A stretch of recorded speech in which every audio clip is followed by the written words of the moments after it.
Okay, so for today's workshop, again, you either need your own 3D model to play with, to create the diagrams from, or you can use ones that I already uploaded onto ADD Moodle page. If you go to ADD Moodle, go to the weekly workshops,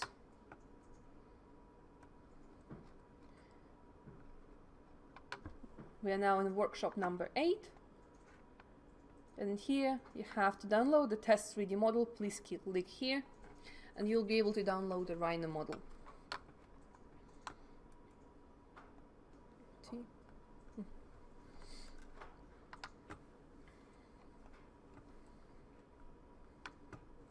So just quickly, for those who not fully familiar with Rhino, when you open it, you have 4 main viewports, so top, front, right, and perspective. You can obviously change any of them. You can maximize them by just double-clicking on the word. So what we're going to be doing today is an alternative methods of representation. So we're not only in architecture school all about like photorealistic renders, for example, but it's also all about diagrams or just a different and hybrid methods of representation. So I'm going to quickly show you guys how to transform a 3D model. So for example, if you model something in any form of packages in Rhino, Revit, Vectorworks, anything, you can take a 2D data out of it. So I'm going to quickly show you how to extract data from it. If you don't have a 3D file of any form, you can go to ADD Moodle page,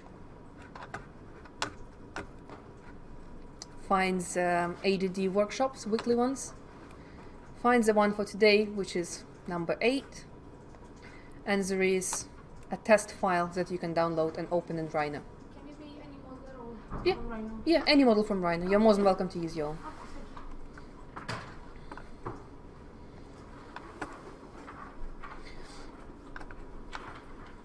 Okay, just quickly as well, for those who are not really familiar with Rhino, obviously right now every viewport has a slightly different look. So you have a form of a wireframe going on your front and right, you have shaded, and you also have rendered on your right. You can change those modes by clicking a little arrow on the side, and you can quickly change the way it looks like. Try not to set up all your 4 main viewports to rendered mode, otherwise your machine might break and the file is just going to become too heavy to open. So when you have your 3D model, 3D file, you can easily extract any form of 2D data out of it. So for example, floor plan, elevations, sections, diagrams, and so on and so on. A really cool command in Rhino is called make 2D. So just start typing the command, make 2D, will bring you up a command. And just press enter. It's asking you to select an object. We're just going to click and select an object. And just press enter when done. And it's going to come up with this new window. It's going to ask you which window do you want to capture. So is it top, front, right, or perspective view? Which one do you trying to take a drawing from? So let's say I want to change it to, for example, let's call top view. We're not going to change anything so far. We're just going to press OK for now. And give it a second. And on the top view, make 2D always appears on the top view. You have now outlines of your 3D models. You can see on perspective view that now your drawing has been transformed into something planar, into something 2D. You have yourself a simple roof plan. You can do the same things to, for example, elevations, any side views, and so on and so on. It's just when you type make 2D, you choose a different viewport, and that's what it's going to capture. But the cool thing as well is that you can move your model in any form, any position, and any direction, and also capture it. So, for example, I'm going to set up my perspective view. I'm going to double click to maximize it. I'm going to click on the little arrow, and I'm going to go down in the list to the set view option. And there are also different options in here: top, bottom, left, right, front, perspective, and there is also isometric view. So there's 4 different directions. What direction do you want to look at your model? So pick one of them that you prefer the view of, and it's going to place your perspective view in a perfect isometric grid. So your model is going to have a slight distortion of 30 degrees, but it's a perfect isometric.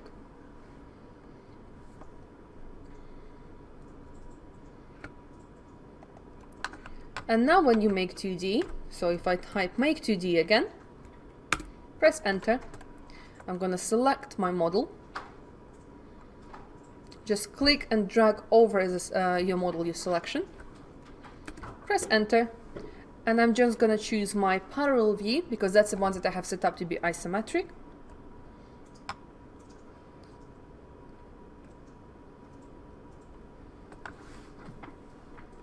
And there are a couple of things that I want to change here. There are a couple of options and there's a little preview. So I would not click on the tangent edges because it's just going to create extra curves that I don't need. I probably don't want to keep hidden lines because again it's going to make file a little bit heavy and messy. But if you're working with something a little bit more simple, it might be interesting to create those hidden lines that you can later on transform into like a dashed line or light gray line. So they're there, but they're not really contrast. So it's up to you if you want to keep them. I'm personally going to turn them off. I'm going to keep thin silhouette. So it's just going to create a single outline around my whole model, the whole diagram. I personally like when the diagrams have a little bit of a chunkier lines around them. I'm also going to keep group output because it's going to create multiple curves at the same time, and when I want to move it, I want to make sure that I don't leave anything behind. So I want it to become a grouped object. I'm just going to press OK. It might take a bit of a time. You have a little bit of a progression line going underneath. And on the top view, you have your drawing appearing. Every single time it's going to appear on the top view. What's the command called again? Make 2D as one word. Make sure that your gumball is on. Gumball is this little thing with arrows pointing in all directions. To turn it on, it's on in the middle of the bottom of your screen. Just make sure it's on because you will be able to use it to move and scale and rotate objects around. And now you have yourself a little diagram of your whole model in perfect isometric view. It's not always perfect, I need to say. Sometimes, especially if you have a complex model, Make 2D sometimes missing a couple of lines, and it might just need that you go around and just finish a couple of lines to finalize the drawing, especially if you have a couple of objects that are intersecting but they're not union together, so it's not going to draw a line where those objects meet. So sometimes it's going to miss a couple of lines and you will just need to go around, check, make sure that everything's nice and clean and you don't have any weird things going on. Surprisingly, this time it's actually did a pretty good job. Surface is missing over there. Sorry? Surface is missing. In here, right? Yeah. Yeah, it must have been just when I extruded it, not a solid object. But what we can do is we can select a couple of objects here. Properties, which are just here, looks like a color wheel, will give us a description of what type of object is this. So I have, for example, if I have it selected, it says it's 9 open curves which are grouped. So I can just type command ungroup, press enter, and what I can do, I just can go around and just delete a couple of lines that I don't need. Ungroup, and just delete a couple of curves that shouldn't be there. And now it looks like everything's fine.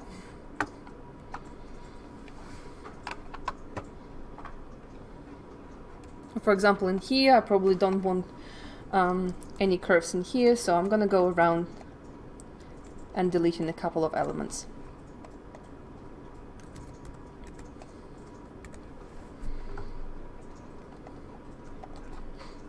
So again, don't leave Make 2D until last minute in your project because it might take a bit of time to fix and add details to it. It's either we have power cut or it's overheated. Okay, so that's how you set up isometric. Also, we figured out that Make 2D can make a vector drawing from either top or side views, but you can also make a section. A section tool in Rhino, the one that we're going to be using is called clipping plane.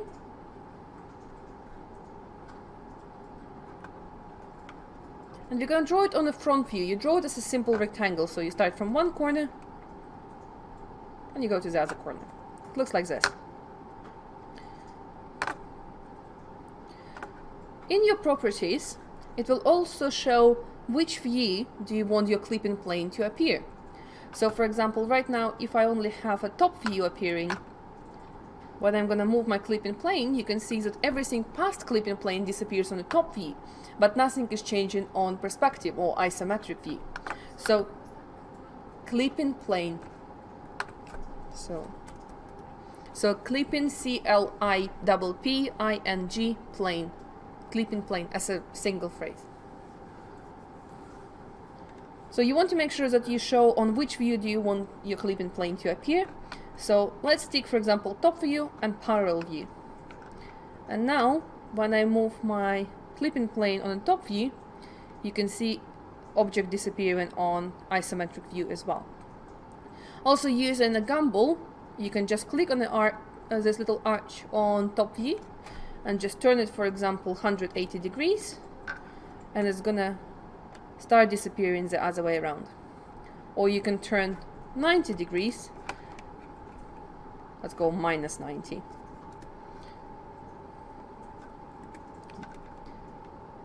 And it's going to create a cross section through your side. Sorry, how do you change the angle? So make sure your gumball is on, which is yeah. So on the easiest way is to do it on the top view. So you see where you have your gumball, you have two arrows pointing in opposite directions. So one opening up, side and sideways. And you have this little arc appearing, right?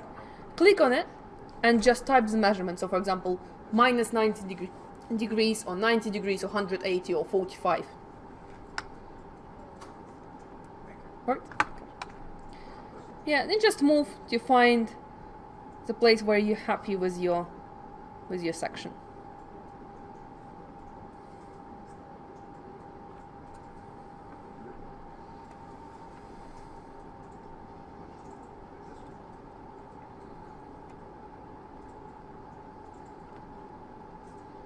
And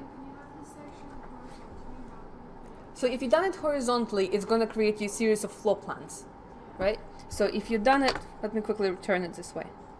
So I'm going to turn it this way, and it's going to disappear this way. Yeah. So you can either do it on the front view or on the right view. If your gumball is on, just click on the little arc to represent in rotation. You know, and it's a little bit difficult to see. Let me move it slightly down. You see this little arch? Yeah, click on that. That's a rotation. And just type 90. It depends on which view you're rotating. If you rotate it on the top view, it's going to rotate this way. If you do it on the front view, it's going to stand up or down. Okay? When you're done your section, the same way as before, select everything, just go Make 2D, choose your parallel view, and just press OK.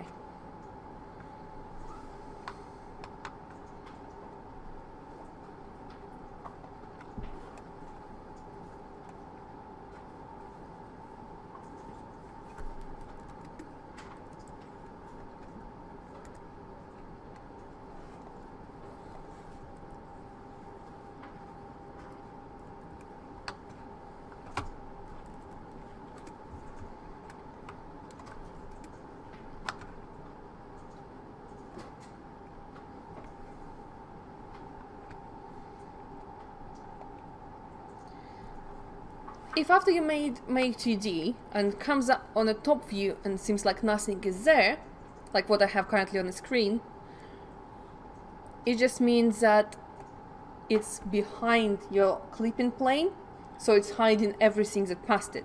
So just move your model to the side.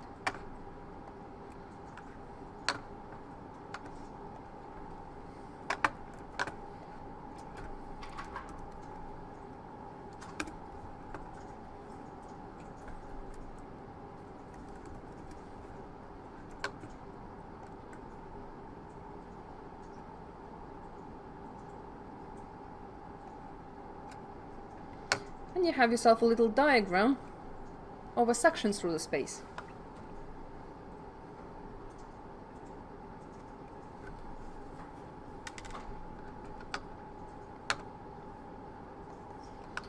So make 2D and clipping planes, this combination is actually really useful. So for example, if you want to do floor plans, so for example, if you have like a skyscraper or building with quite a few floors, you can just put a horizontal clipping planes through each floor and just make 2D of each floor, and it's going to give you floor plans.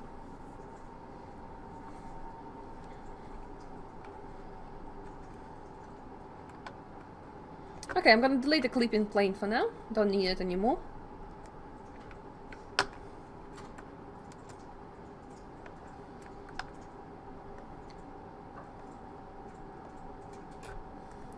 So isometrics, clipping planes, and orthographic drawings are actually really straightforward in Rhino. How do you set it up? It's pretty much just 2 clicks and you have yourself a perfect isometric. But you also have something that's called obviously plan oblique. So hopefully guys you know what the difference between isometric and plan oblique is. Anyone not sure what plan oblique is? No? So it could be also that you know it based on a different name. So for example, if you originally haven't finished, if you were away from the UK and you haven't finished UK school, you might have called it axonometric drawing. So for example, I finished school that was post-Soviet, that's how we used to call it, axonometric drawing. In the UK, you call it plan oblique. It's where you take your top view, you rotate it 45 degrees, and you have your heights extruded downwards. So you have isometric or plan oblique or axonometric. Both of them are both diagrammatic ways of representation, but plan oblique or axonometric, it just gives you a little bit more open view. So it just gives you a little bit more of a view from a top. So if I type plan, let's go plan oblique architecture drawing, let's see what comes up.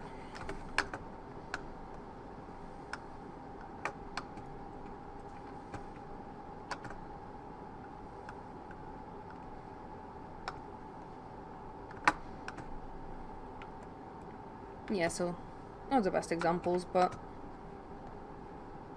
so plan oblique, it just gives you a little bit more of a look into what's happening inside, and isometric drawing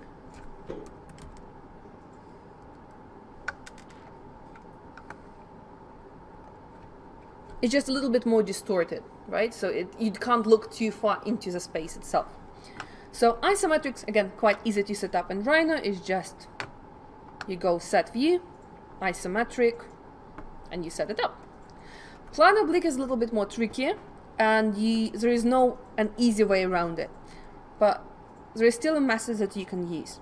But you need to remember that if you're trying to create a plan oblique illustration, you need to make a copy of your 3D file, because the way you create a plan oblique means that you're gonna, well, in a way, destroy your 3D model. So you can make a diagram out of it, but the model is going to be destroyed. So what we're going to do, we're going to actually make a copy of our model. So select your 3D model and click and hold Alt on your keyboard. And the same way as you would move an object with your gumball, click, hold and drag one of the arrows. But because you click and hold Alt on your keyboard, it's going to make a duplicate out of it. And I'm actually going to select one of them and I'm going to type command hide. So it's there, but... Hold and drag? Oh yeah, of course. For some reason, on those computers it doesn't set up this way. Okay, on your personal computers, Alt should work. If it doesn't work on those computers, we had it in the last couple of sessions, you can just select your model, you can either type copy, or you can just go transform and copy an object. And just click anywhere on, it doesn't matter whatever corner you have, and click it again just to make a copy, and press escape to finish a command. So select, type command copy, or just go transform and copy. Grab model by one of the corners, just move it to the side, click again to let it go, and press escape to finish a command. So this is now a duplicate, and I'm actually going to hide it so I don't accidentally delete it or anything. So I'm going to select one of the models and I'm going to type hide and just press enter. It's going to disappear from the screen. To bring it back up again, just type command show and it's going to appear back again. Let's also hide our drawings as well, make 2Ds that we have done. So select them and type hide again. So we should end up with just our single 3D model on a page. A good command as well to know to bring something, a model or a drawing in the middle of each 4 viewport is just type Z-E-A, 3 letters, Z-E-A. Press enter and your model is going to appear in the middle of your screen. If you want to zoom into something specific in your model, so for example I'm going to select one of the elements on the model and I'm going to type ZSA, which is zoom selected all. You're pretty much telling your software to zoom you into your selected object. So ZSA, enter, and it's going to zoom you in much closer to a specific element. How would you do it to the origin? Sorry? How would you do it to the origin? Like to see the whole model? No, like the middle of everything. ZEA. Just type. Yeah, but when you're like working with like a large model, Yeah. you kind of lose the little like original plane. Okay. How do you? Are you? Is your model geolocated, or is it just doesn't matter? Yeah. Is it geolocated? Yeah. I usually place like a point in the beginning of the coordinates, and you can select that point and just zoom select it all, and you can zoom into it. But it's only if you obviously geolocated. So if, for example, you take the data from a digimap and it comes at specific location. So if you want to come back to zero, I just usually place a point in there. Or if it doesn't matter if it's geolocated or not, I just move the whole model to 0. And if you type ZEA, it's going to bring you to the middle of the coordinates. Okay, so ZEA is going to show us the whole model on 4 main viewports. I'm going to show you quickly the technique of how to create a plan oblique. ZSO is not working. Sorry? ZSO. ZEA Yeah. or ZSA. ZSA. Yeah. Zoom selected all. ZSA. Yep. Okay, so we made a duplicate of our model, so we are not worried about destroying this one. So to create a proper plan oblique, first thing that we want to do, we want to rotate our model by 45 degrees on the top view. And it might be worth, if you're interested, it might be worth writing that thing down. So let's do it all together first, and after go again step by step. So we're gonna rotate our model, so just type command rotate, press enter, and I'm gonna choose the bottom right corner of our model to rotate our model in 45 degrees. So just click on the bottom right corner of your model on the top view. And just type angle of rotation, just type 45. Or you can type minus 45, depending which way do you want your model to look like. And now, on your right view, what we're gonna do, we're gonna shear the whole model. We're gonna angle it towards 45-degree angle. So we're gonna select our model again, and on our right view, we're gonna type command shear, S-H-E-A-R.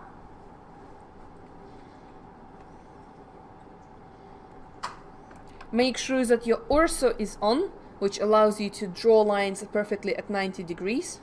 So ortho on the bottom of the screen here. And now when it's asking us for origin point, I'm going to choose the bottom left corner of my model on the right view. reference point, just I'm gonna go perfectly up and just click anywhere above my model, and you can see it gives me a little preview how it's gonna start angling my model. So I'm gonna go to the right and just click again.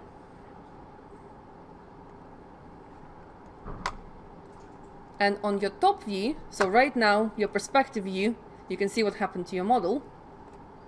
That's what I meant, that we need to make a duplicate because you've destroyed your model. But on your top view, you have yourself a perfect plan oblique.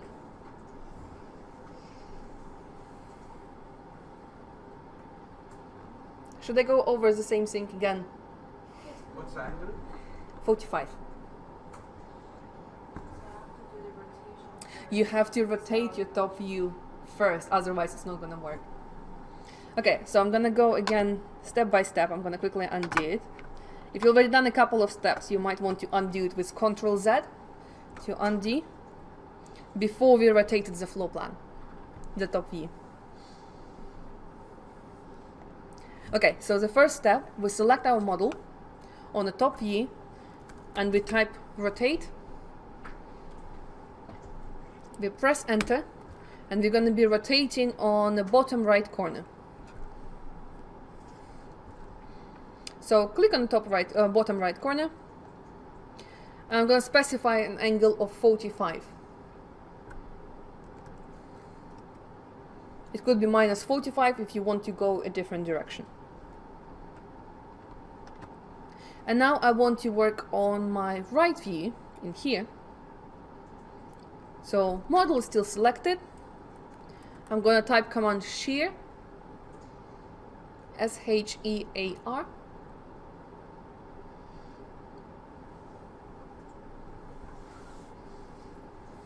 Press enter. Make sure that your ortho is on so you can draw perfectly straight lines. And I'm gonna choose the bottom left corner of my model. Just click once. You can see that with ortho my line now is restricted to perfect vertical 90 degree. I'm just gonna click anywhere above my model. And if I now just move my cursor to the left and to the right, my model has a bit of a dance party because it's now started moving from left to right. And gives you a little preview on the top as well. So I'm gonna move it to the right.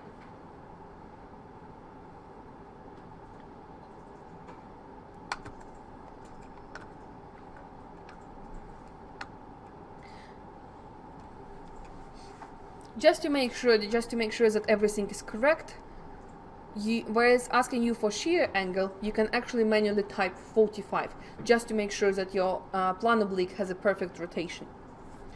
So you can type 45, sorry, minus 45 this time. So if you rotate that model by 45, shear is going to be opposite. So minus 45, and just press enter. And on your top view, if you change it to shaded or rendered, there is a plan oblique. And now when we made our plan oblique from a top view, we can just select it and just ask it to do make 2D again, make sure that it picks up the top view, and just press OK.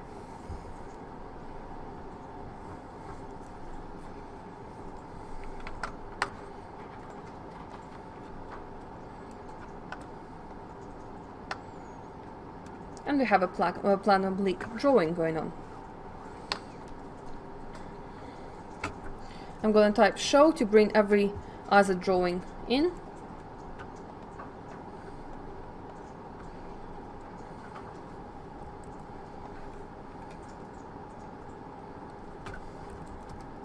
So show will bring everything back.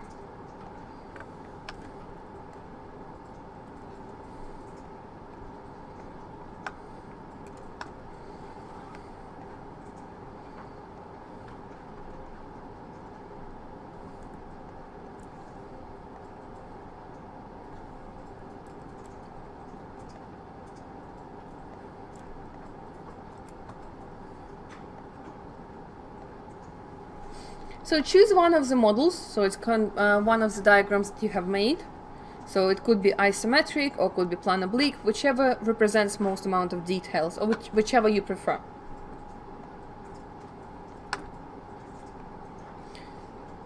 I think I'm going to use a plan oblique version. So I'm going to select my plan oblique and I'm going to type isolate, which means it's going to hide everything else except this plan oblique, which means that nothing is going to get on the way. I'm going to be only working with plan oblique. And afterwards, if I want to bring everything back again, I just type show and it will appear. So you have hide, show, and isolate. Hide is just means that objects that you have selected is going to be hidden. If you select an object and type isolate, it will just mean that it hides everything else except the object that you have selected. So isolate, there is nothing else going on. So we want to move our drawing to the 0 coordinates, so it will be easier to find in Illustrator. So I'm going to select my plan oblique. I'm just going to type command move. Click on one of the corners of my model and just type 0 and enter. As simple as that. Rhino and Illustrator working really well with each other. But there are a couple of ways how do you bring geometry into Illustrator. So you can either save, so first of all, Rhino is a software that has a really strong links with other packages. So pretty much whatever file format you need, Rhino will be either able to open it or save it in that format. So we can either straight away save our file as Illustrator file and open it in Illustrator, or we can save it as DXF, which is Exchange file. Both of them have their advantages and disadvantages, so we're going to try a couple of options. So we can either just, if it's a diagram, and if you're not bothered with the scale of it, so for example, plan oblique or isometric, you just wanted to have a pretty image and it doesn't matter what scale the drawing comes up as, you can just save it as DXF without scaling the drawing down. So you can have your drawing done as 1:1, you save it as DXF, and you just, when you place it into Illustrator, you just say fit to the page. So it will scale the drawing down until it fits your specific page. If you want to open it as Illustrator file, you want to scale it down. Otherwise it's going to be too huge and you're not going to be able to see it in Illustrator. So let's try to save it as DXF first. So I'm going to go File, and while my model is still selected, I'm going to click Export Selected.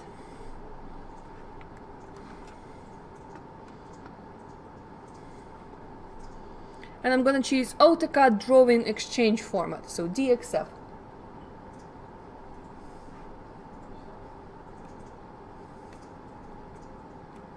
Just give it a name and save it.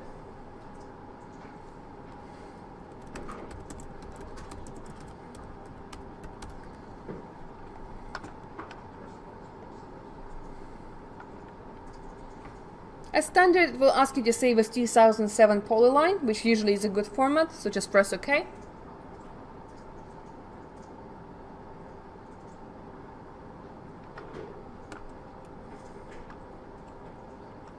And inside of Illustrator, can we please all open Illustrator?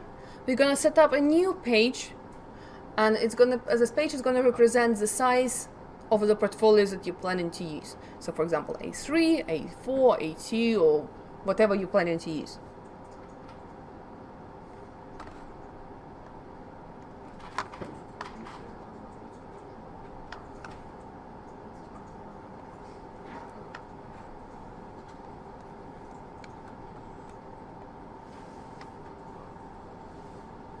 So when you open Illustrator and create a new file, go to Print. We always try to go to Print option because this is going to give us a 300 dpi resolution file. So nothing is going to get, when you export it and save it as an image, nothing is going to get pixelated. So new file, go to Print, and choose whatever page size you want. So I'm going to go for example, A3, and I want it to be portrait, I'm just gonna click create.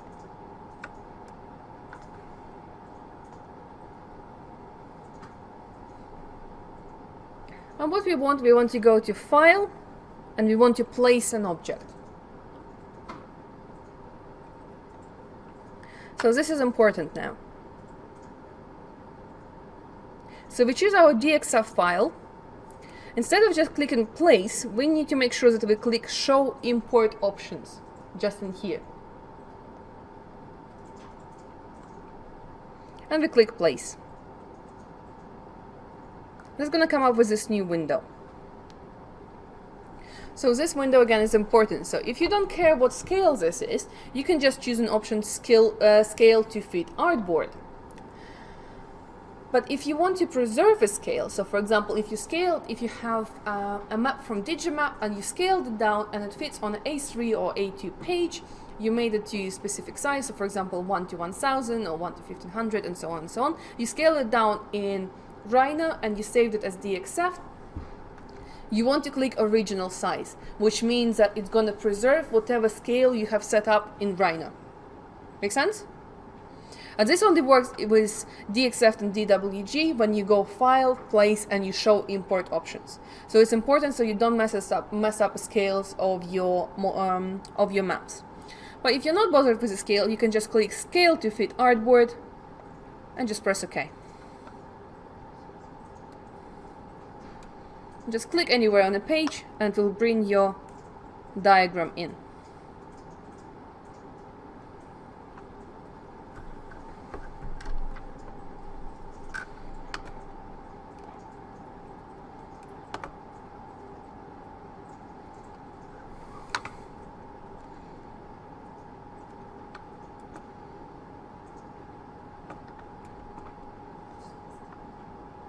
Anyone needs help?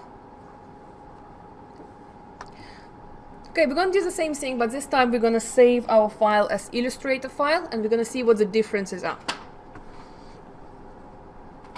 So we're going to go back to Rhino, and if you want to save it as Illustrator file, we want to scale it down first. So I'm not going to use any specific scale, I just want to make sure that it fits on A3 page. So I'm just going to type scale, make sure that it's a normal scale and not 1D or 2D. And I'm going to go from the base point, so from the lowest point on my model, go roughly to the highest point of your model, and you can just see how it scales down. So now I can just type a measurement in here, which, let's say I wanted to fit into A3 page or A4 page, so I'm going to just type, for example, 297, the height. And just press enter. And now it's scaled down. And make sure that your model is still starts in the beginning of a coordinates, because it's somewhere, if it's somewhere far from a 0 coordinates, when you open Illustrator file, you're not going to be able to see it because it's far away from your canvas. If it's a little bit further than you want it to be, like for example somewhere here, I can zoom into it. I'm going to type move, press enter, click on the corner and just type 0, enter again, and now ZEA to bring my model in the middle of screen.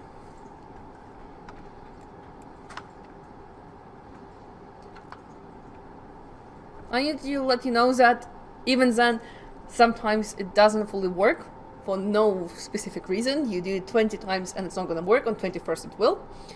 So sometimes it still doesn't appear in the middle of a screen. So, well, let's try this time anyway. So we scaled it down. It should fit on a A3 page. It's in the middle of a coordinates, in the beginning of a coordinates. And now we're going to go select our model. We're going to go File, Export Selected, the same as before. But this time, instead of DXF, we're going to go to Illustrator, which is .ai file. Adobe Illustrator.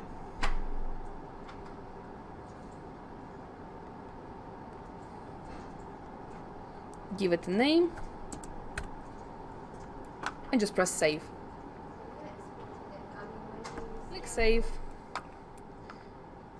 And this time, you just want to make sure that you preserve a model scale. So 1 millimeter in model equals 1 millimeter in the space that where you're moving the T. So 1 millimeter equals 1 millimeter, so you preserve in the scales that you have set up, press OK, go to Illustrator, and this time instead of going File, Place, we're just going to open our Illustrator file. So we're going to go File, Open, find the file where we have saved it to.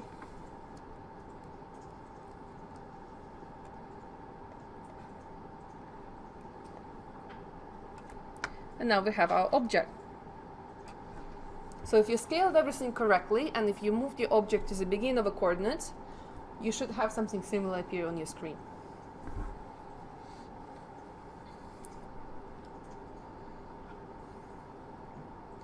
So there are advantages to doing things one way or another. So save it as DXF will allow you to preserve the scale just to make sure that nothing goes wrong.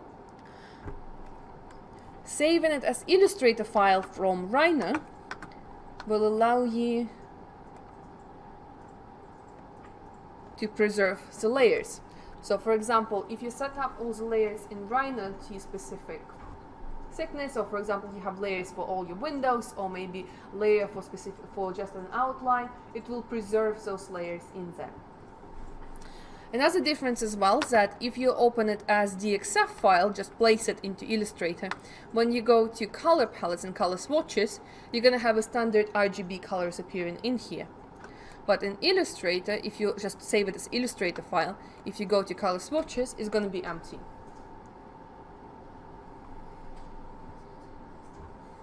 So again, there are advantages and disadvantages to both things. Excuse me, how do I enable that toolbar on now? Yeah. When you start working in any form of Adobe packages, the first thing first, you want to set up a workspace. So you can go to Window and you can go Workspace, and there are a couple of options there.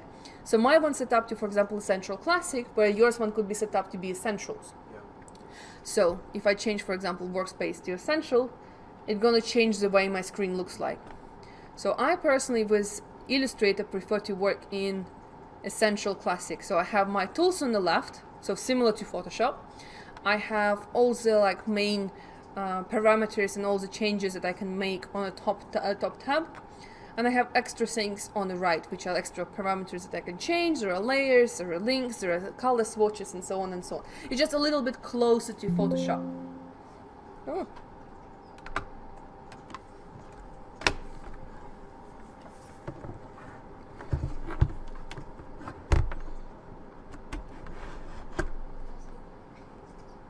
So again, to change the workspace to have something similar to what I have on the screen, is going to be Window, Workspace. I'm going to change it to Essential Classic.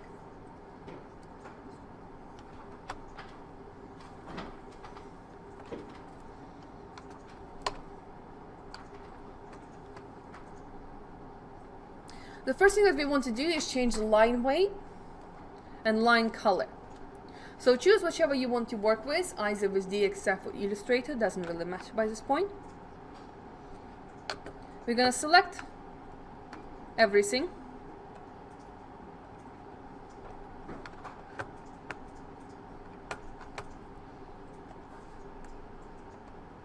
I'm going to check something really quickly.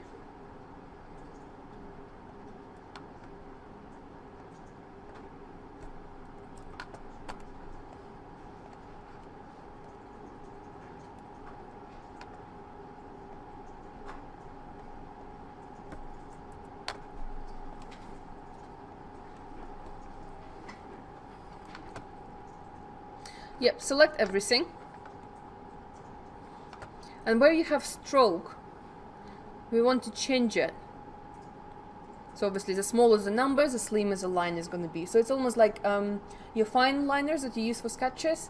So you have 0.5 thickness, 0.3, 0.5, not 5, and so on. The smaller the numbers, the slimmer the line weight is going to be. The cleaner your file as well is going to, your drawing is going to look like.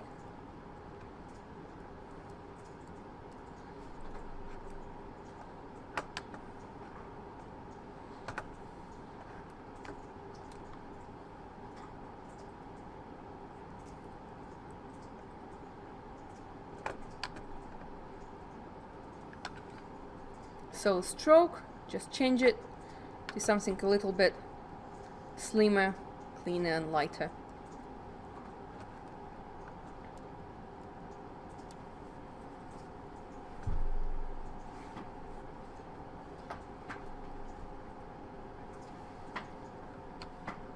I'm gonna also show you how to link your Illustrator with your Photoshop as well. So you're gonna have this workflow, Rhino to Illustrator to Photoshop. If you want, you can also connect InDesign to it and just place your Photoshop file into InDesign. So everything that you change in Photoshop is gonna automatically update in InDesign. But we're not gonna go as far, so it's just a theoretical background. So we know that we have set up page as A3. So I'm gonna also open Photoshop. And I'm gonna create exactly the same page in Photoshop as I've done in Illustrator. So if it's A3 in Illustrator, I'm gonna create the same one in Photoshop.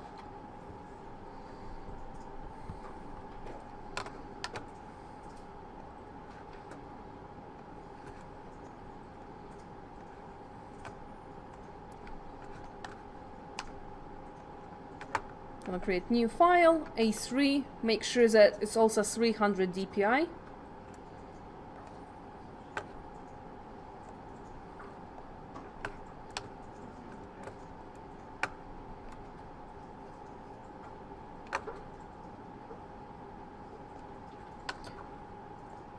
And before we do anything else,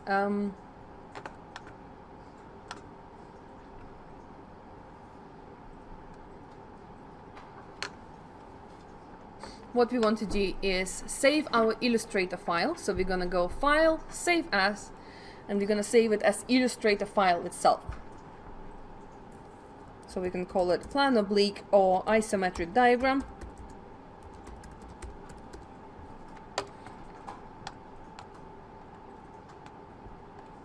And just press OK.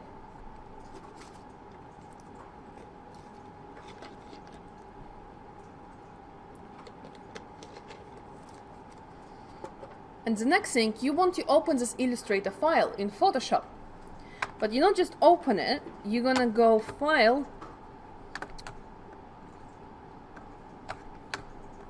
and you're gonna go Place Linked.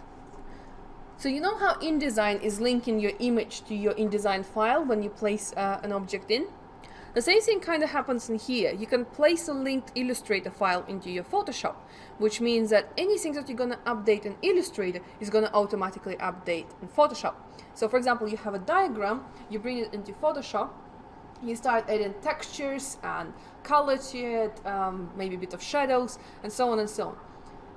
And if you want to change any line types and line weights in Illustrator, you can change it, save it, and it will automatically update in Photoshop.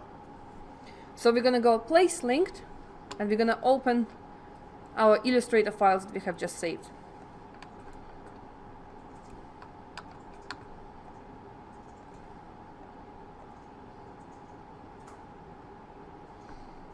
And when you place it, choose a media box, not a bounding box. And when you deselect it, you can see that now in Photoshop layers, we have an object that has a little chain next to it, which means it's a linked file. So now, in theory, if I change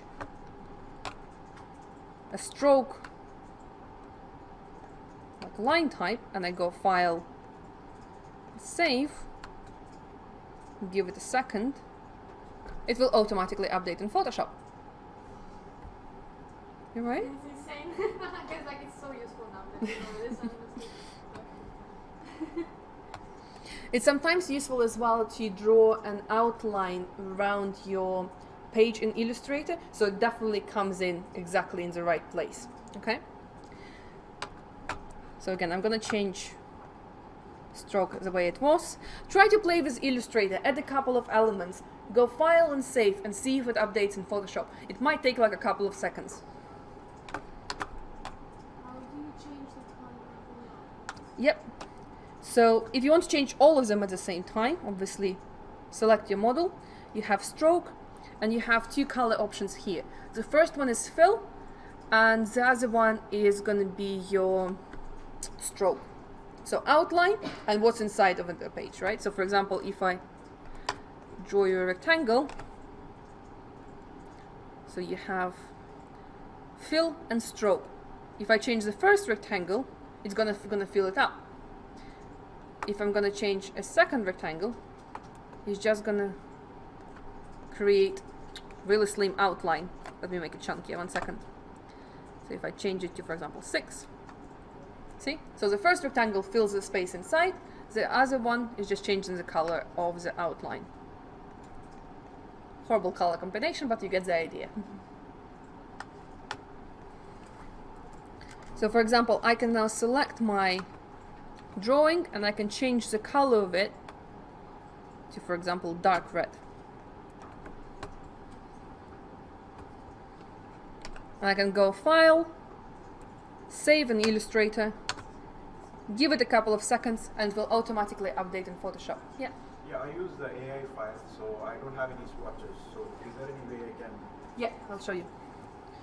So if you're using Illustrator file, one from Rhino, and you don't have any color swatches, there's tiny little icon which actually represents a library.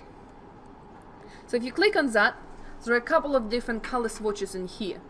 So you have, for example, well, let's choose a couple, like for example, Baroque. So it's actually quite useful because it gives you like a small color palette that you can use. So it's colors that like has the same tone, but obviously different colors, but they work together. So it's actually quite useful for creating diagrams because you know that you can use the same colors from the same color swatches and you're gonna create yourself a beautiful drawing.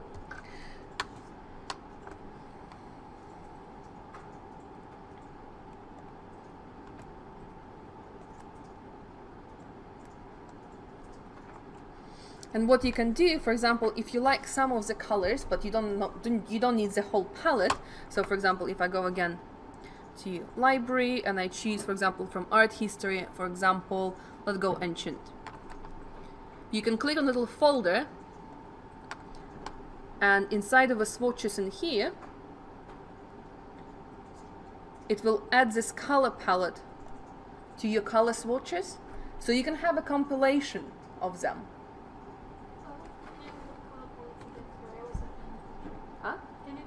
Yeah. So if you have opened an Illustrator file that you saved from Rhino, when you open it, it's not going to have any color swatches. So you go to the fill option in here, and there is a little library icon, which is the bottom left one, swatch libraries menu. And there are a lot of different options like neutral, nature, metal, and so on and so on. So I've gone for art history, for example, like go to like impressionism, right? And you have all those different color palettes already been set up for you. And what you can do, if you click on the little folder next to it, it will add this color palette to your main color swatches in here. And obviously you can go around and just delete whatever you don't need. Can I just have one color? Yeah. Like how do I do that? Instead of a folder, just one color. Just one color. So select, if you just click on one,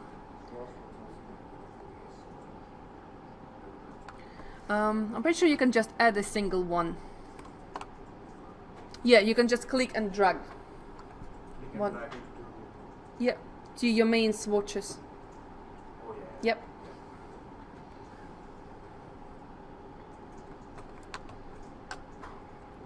Okay, let's try to work a little bit with the line types and line weights.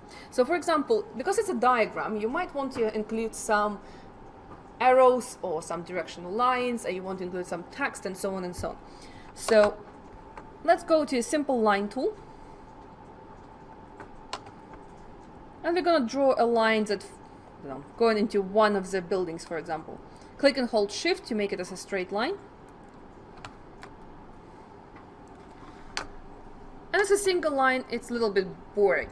So what we can do, we can click on that line. We can obviously change the stroke, the color of it, but we're actually going to go into an option, which is on your right side in here. So it's options that has 3 horizontal lines across with different line weights. If you hover over it, it's called stroke, but I have too big of a cursor to see that. So click on that. It could look as a small window like this, so you just need to click on the settings next to it and just click on show options. And for example, we want to change it to dashed lines. So tick dashed lines. And the cool thing in here is that you can change length of individual dash and the spacing in between. So for example, let's call 5, and the gap I want, for example, to be T. Press enter, deselect, and now your curve is starting to change the way it looks.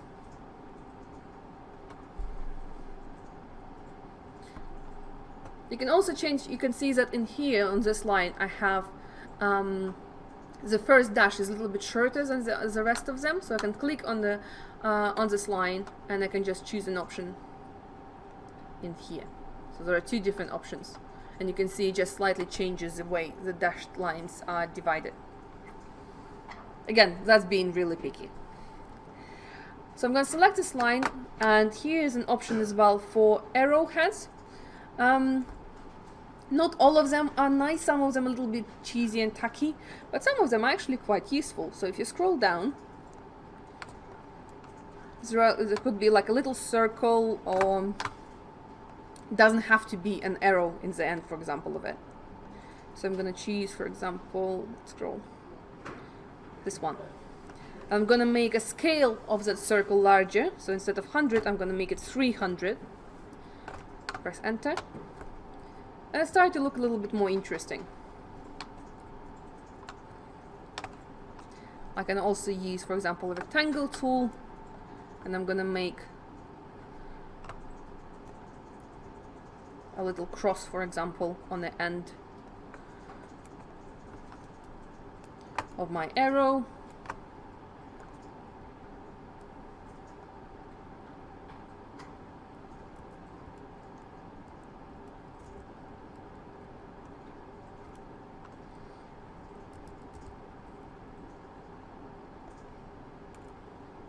For some reason, arrows, little plus or little crosses are actually quite popular in architectural diagramming, so why not?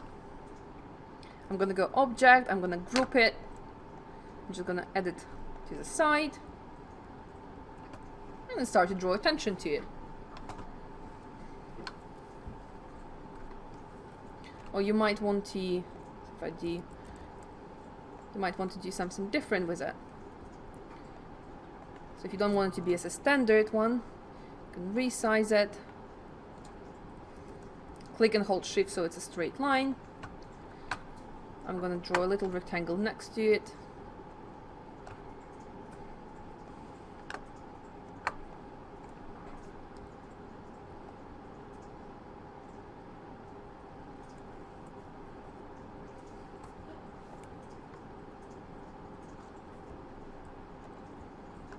I can start adding a bit of a text around it.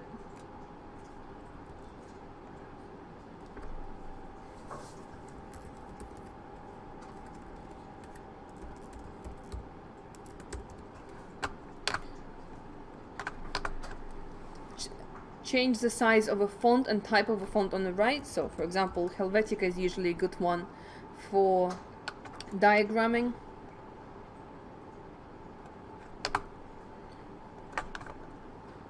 You can also rotate your font. So the easiest way to rotate it vertically will be if you go to Object, Transform, and we go Rotate. And if you rotate it 90 degrees, click a preview, and it will rotate the whole text vertical.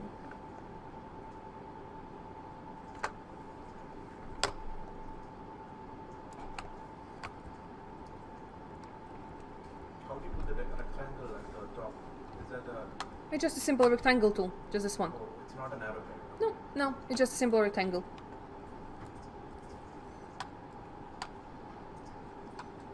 It could be that you maybe want to make a frame. So again, there are always different types of diagrammings out there that you can get inspired by.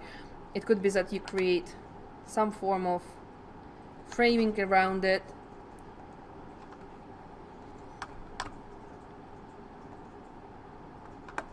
Just like that.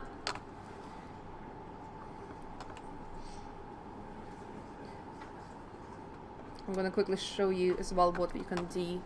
I'm going to quickly make it and after explain again what can be done.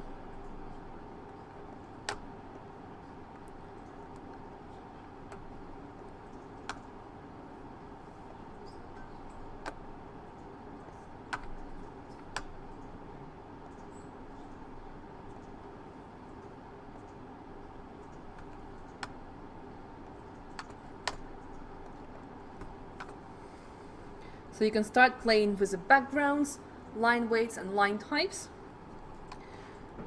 So I'm going to quickly again show you how have I done that. So I just created simple outlines, a simple frame around my drawing. So I just went rectangle, but instead of having a rectangle with sharp corners, I'm going to choose rectangle with round corners. I'm just going to draw rectangle around my drawing to create some kind of a form of a frame around it. And I want to fill up the space behind my drawing with a bit of a pattern or a color. If I just gonna change the whole fill for rectangle in one color, it's obviously gonna overlap with my drawing. So there is a way around it. So what we're gonna do, we're gonna select the whole drawing, including the frame, and we're gonna use a tool which is located almost in the middle of your toolbar, and it's called Shape Builder Tool. Amazing, amazing tool. So what it allows you to do, if you have a couple of overlapping shapes, it can create a shape in between those shapes. So it can be either union, or it can interlock them, or it can take one form outside of another. So shape building tool looks like a little snowman laying on the side. So while everything is selected, you can see that if I hover over each element, it selects the closed boundary, the closed shape. And I'm just gonna draw a single line across it, across the space. And it's gonna find the enclosed space and create it as a separate object. I'm gonna go to my main selection tool, click on my frame, and this time, if I change the color of it, it's gonna pick up that new object that we have created. So again, it found the closed boundary. It's the same as, for example, in AutoCAD, you have a boundary tool. But instead of a single color, you can start adding a pattern. So the same, before I go to patterns, everyone managed to create a new shape? No? Do you want me to do it again? Yeah. Okay, so you created a frame around your drawing. Yep. Select everything. Cut. Choose yourself a shape builder tool, looks like a snowman on the side, and just drag your mouse over the space that you want to create. Okay?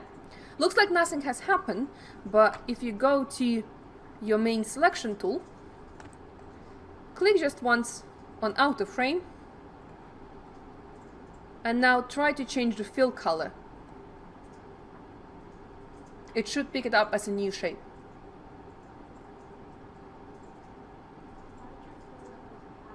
Sorry? Yeah, I will go to it next. Yeah. Did it work? Yeah. Are there two layers or is it all one layer of shape? Because when I do that, it just has the outline and not the detail inside. Have you tried to change the fill color? So when you click, so after you create the new tool, new shape, try to, with the selection tool, click on that frame again and try to change the fill color. It should pick it up. Got it? Yeah. So it looks like nothing has happened, but it's actually, an object is actually in there. So obviously to have it as a single color looks a little bit tacky, so I'm going to change it to a pattern. So the same way as we went to color swatches, we're going to go to library. And on the bottom list here, there is patterns. And I'm going to choose basic patterns, basic graphics. You can choose dots, lines, whatever you want, textures, and do lines this time. And brings you with this new window. And there are a couple of different options you can choose from.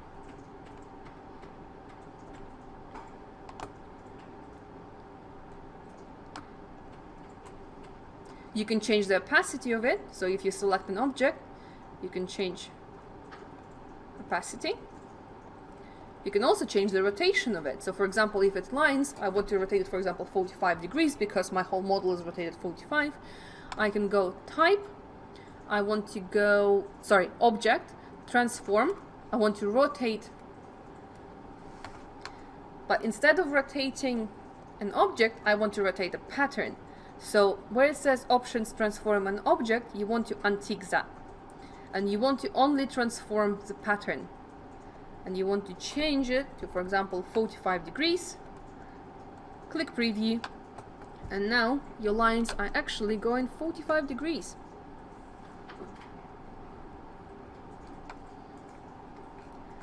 And now if I go File, Save,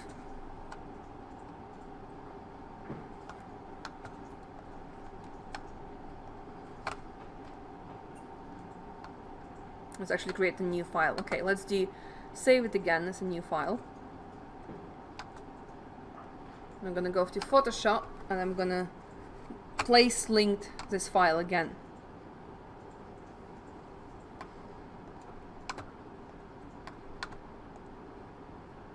Media box, press OK.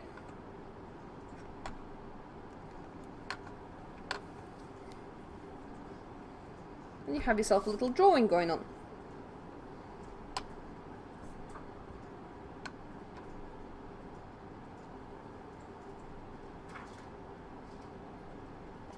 So again, if I want to change the pattern to, for example, something different, let's try dots instead of lines.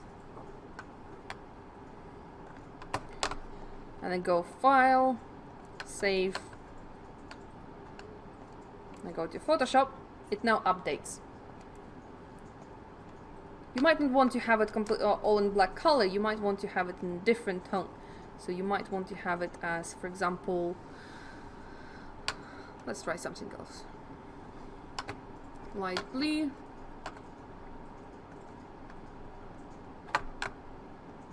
Gonna make it slightly darker.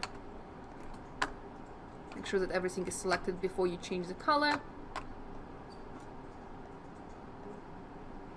Okay.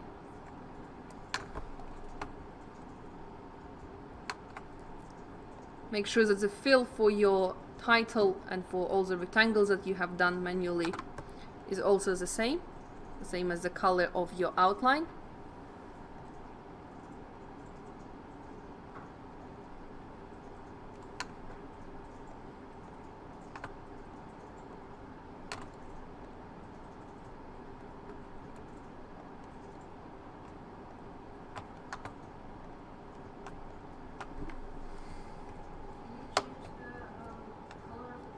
No, pattern will need to stay as it is. You can change it in Photoshop. Like you can just change the color of the while it's raster, but unfortunately in Illustrator it will need to stay as it is. There's a problem with this create shapes tool. Sorry? It's not picking up the outline properly. Yeah, I'm having a similar No. issue. 1 second.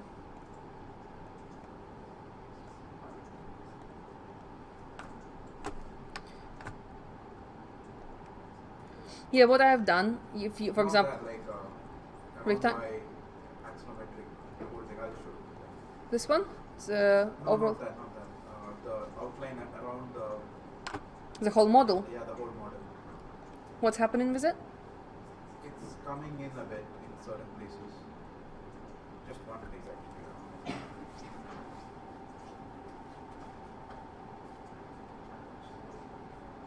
Oh yeah, it just goes away through the one. Click on this line. Yeah, that one. I just change it to the same kind of dash line. So click dash.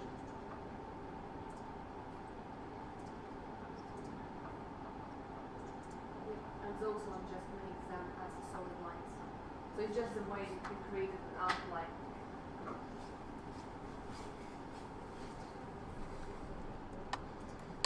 So if I go File, Save, it should update the colors in Photoshop as well. Which start to look a little bit more interesting. At least I think so. No,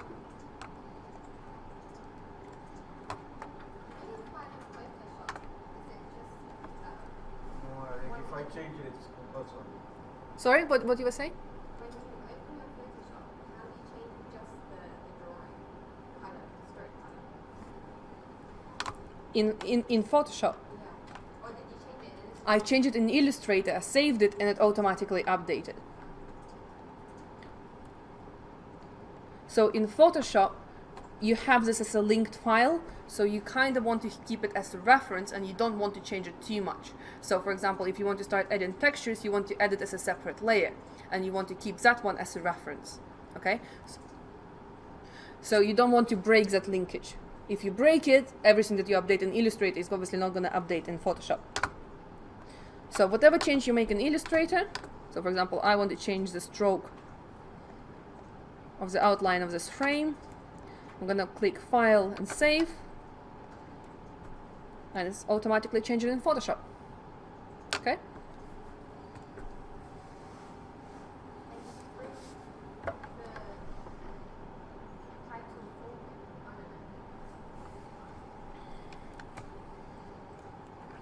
You can continue working in Illustrator. So for example, if you want to start coloring a couple of things, so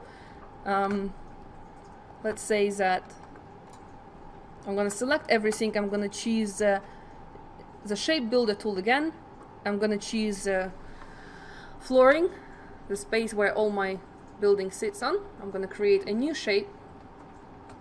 And you can see it straight away assigned a pattern to it. But instead of a pattern, I want to give it, for example, a color. Oy.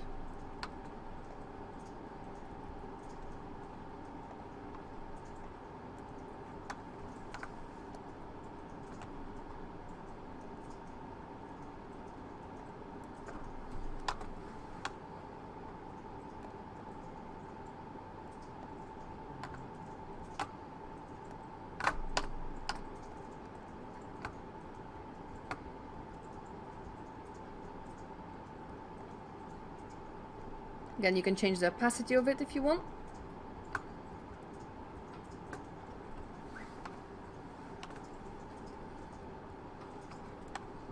Again, File, Save, and it will update in Photoshop.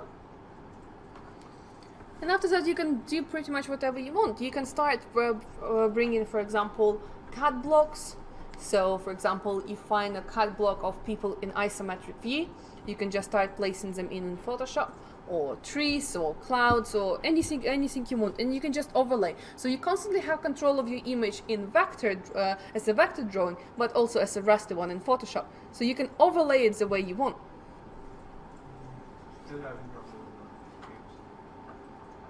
And I click it, it's like on both sides. So is there a way to break it? Fine. Connected. Yeah. Oh, okay. Yeah, you can see.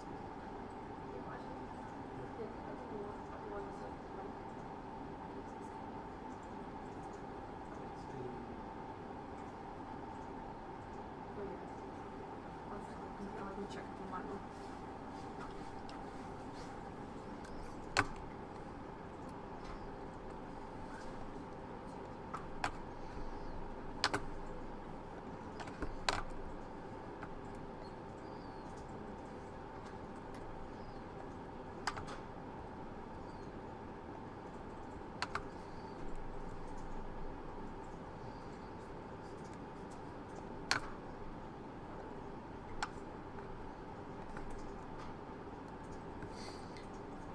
So if you have an object that is a single polyline and you want to split it up, so for example, well, let's say this curve, I want to split it up in places.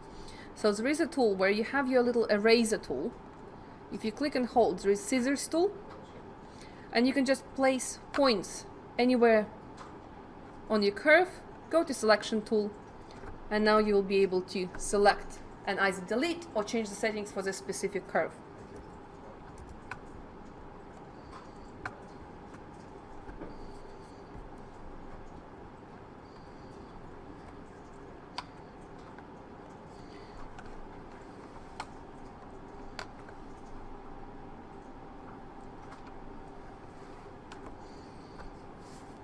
I'm going to try to download the CAD block just from online, just for free.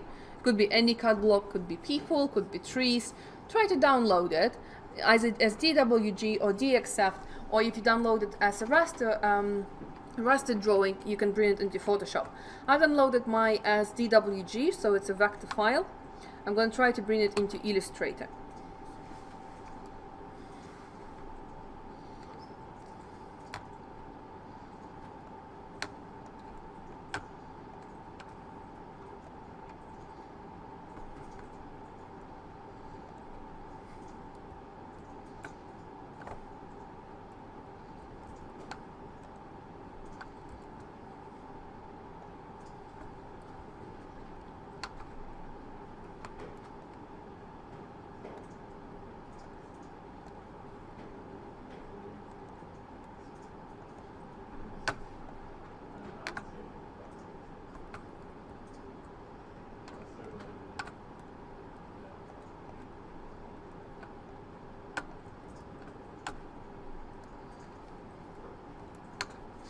So I just downloaded a DWG file. This is those ones are silly looking clouds. Why not? I'm gonna go File. I'm gonna open a DWG file. Click Open, and I'm just gonna say Scale to fit artboard because I don't care the size of those clouds are. So I'm just gonna press OK. I'm gonna choose one of them and just do Ctrl+C to copy. Ctrl+V to paste it in a new drawing. I'm gonna group it straight away, so I'm gonna go Object and Group. I'm gonna change the fill color to white so I don't see the pattern underneath. I'm gonna make it larger. And I'm gonna change the stroke color to something similar that I already have on my drawing.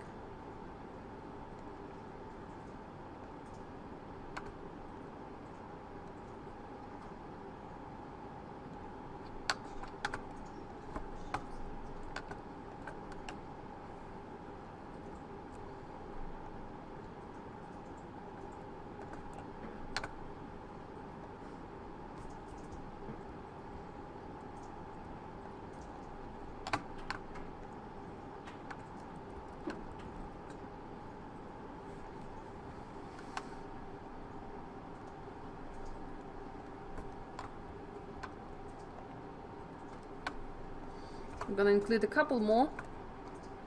Again, you can include people, trees, whatever you want. You just start overlaying things. And again, in this way, it shows that you don't have to model everything in Rhino. You can just start overlaying images and cut blocks on top of each other.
Any questions?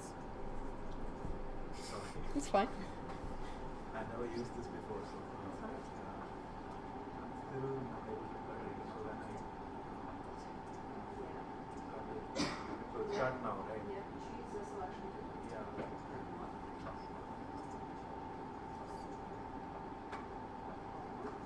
do Control Z.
example of hers.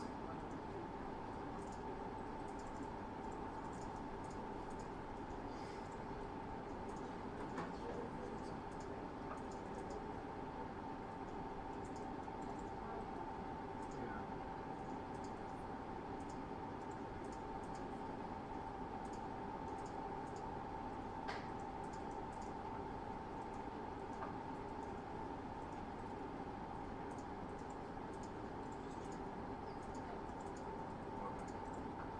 Sometimes just copy and paste it in a new file.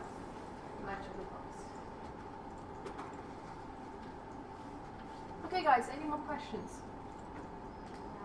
Yeah? I couldn't get the, you know, where you change the colour of your ground. Yeah. That one's not working. Let's try it again.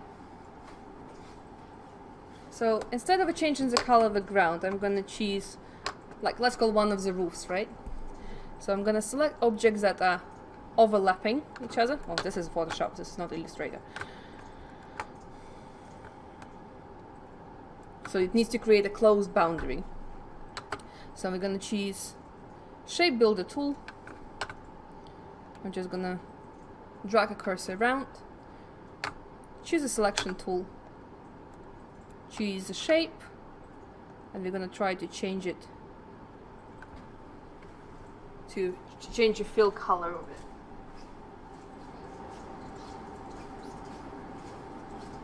So usually you can find free stuff if you just go like free cut blocks. There are a lot of different websites. This one is pretty good. It doesn't have a lot of stuff, but stuff that they have is pretty good. So it's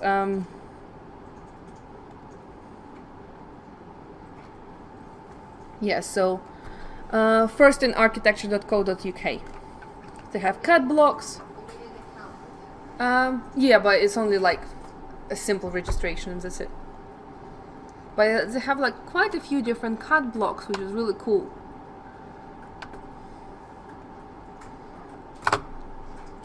But it would be useful, so for example, if you do like plan oblique on isometric, there are cut blocks of like people specifically in isometric. So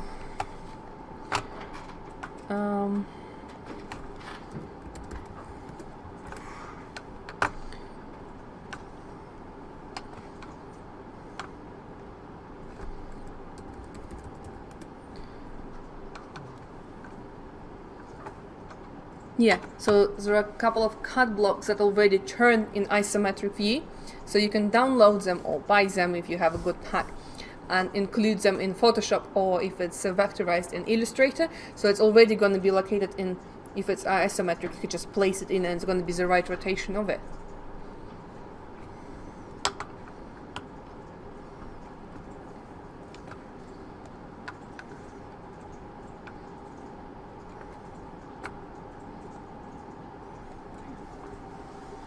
We can access the pattern fill. Sorry? The pattern fill. The pattern, so in Illustrator, where you have a fill color, library, on the bottom there are patterns, and there are a couple of different options. So I've chosen like dots and lines, for example. So if I choose lines, I can change pattern, for example, on the roof. I can go object, I can transform it, I can rotate it. It's called 90. Just make sure that you rotate just a pattern, not an object itself.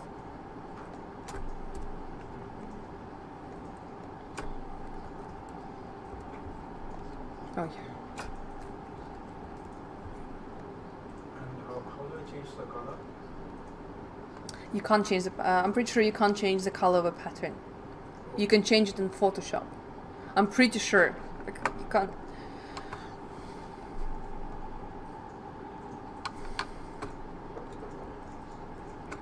I'm pretty sure you can't change the color of a pattern, but you might need to check that. But you can change the scale of it, for example. So the same object, transform, where you have rotate, you also have a scale. So you can scale it down by 20. Okay? Or again, you don't have to add all those elements in Illustrator, because you can, in Photoshop, you can start adding patterns as well and colors.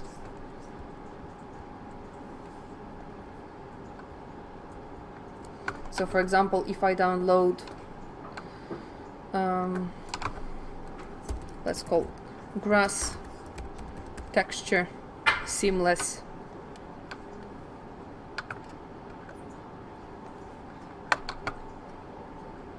I'm gonna save it.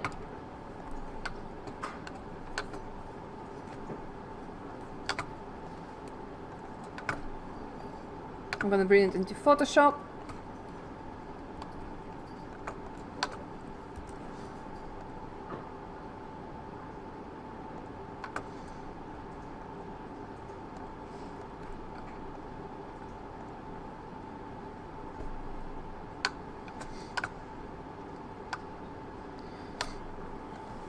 So I'm gonna bring that texture into Photoshop.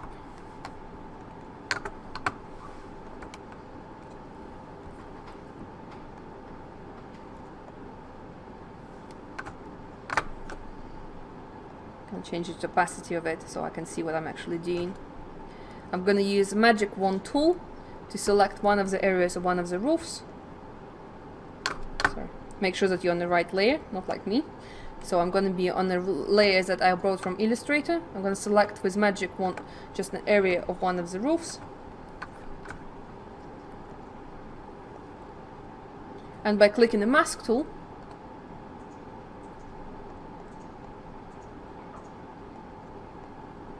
it creates a mask of an object. And after, obviously, you can go to adjustments and, for example, hue and saturation, and change it just for this object that you're working on.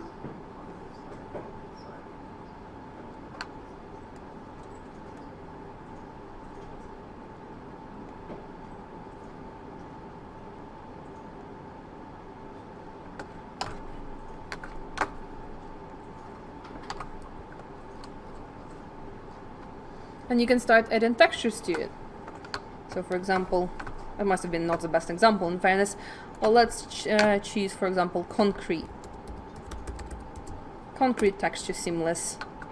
I'm going to download one of them. And Photoshop, I'm going to start either open it as a new file. So just go File, Open. Or you can just embed one of the textures as well. Just place it in. I'm going to rotate it so I have a little bit of more space to work with.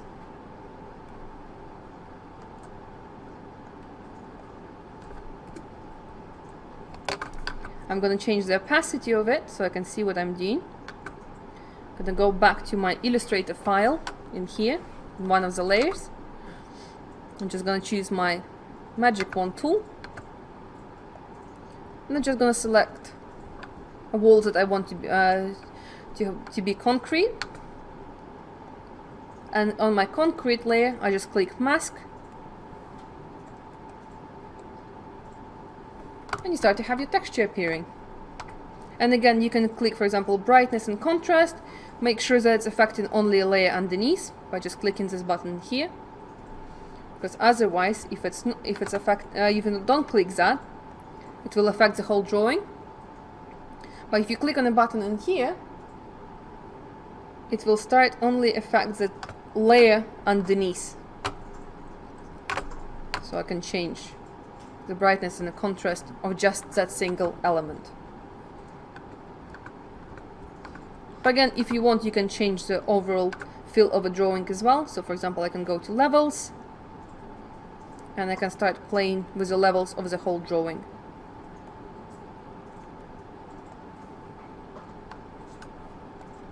Or you can change the colors of it completely if you want.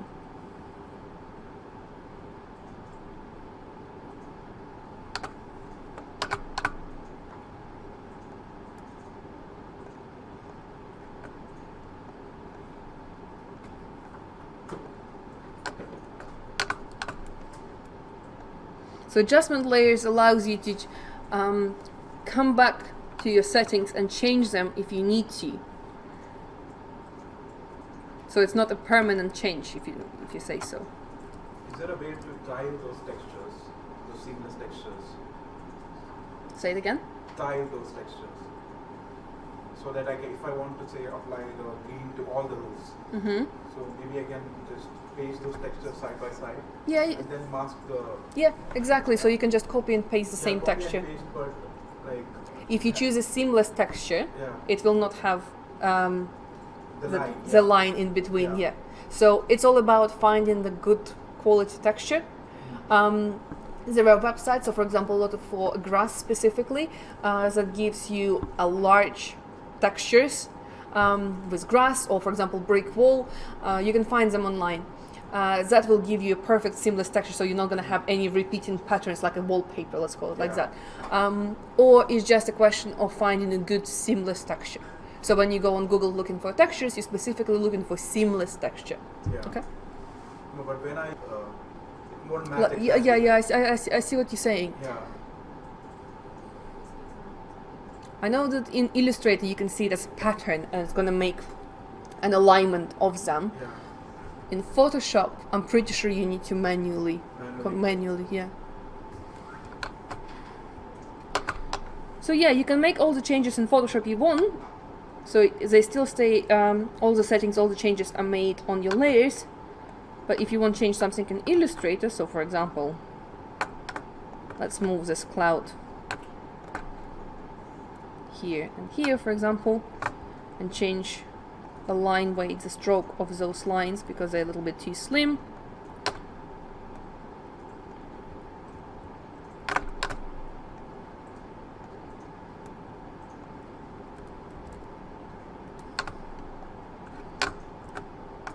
And we go File and Save. It will update, but it's still going to preserve all the changes and settings that you have done in Photoshop. Okay guys, if we don't have any more questions, I think we covered quite a bit today. If you don't have any more questions, you can save the file if you want to, or you can close without saving, it's up to you. And you're free to go. The session is recorded and will be posted on YouTube, hopefully by the end of Friday.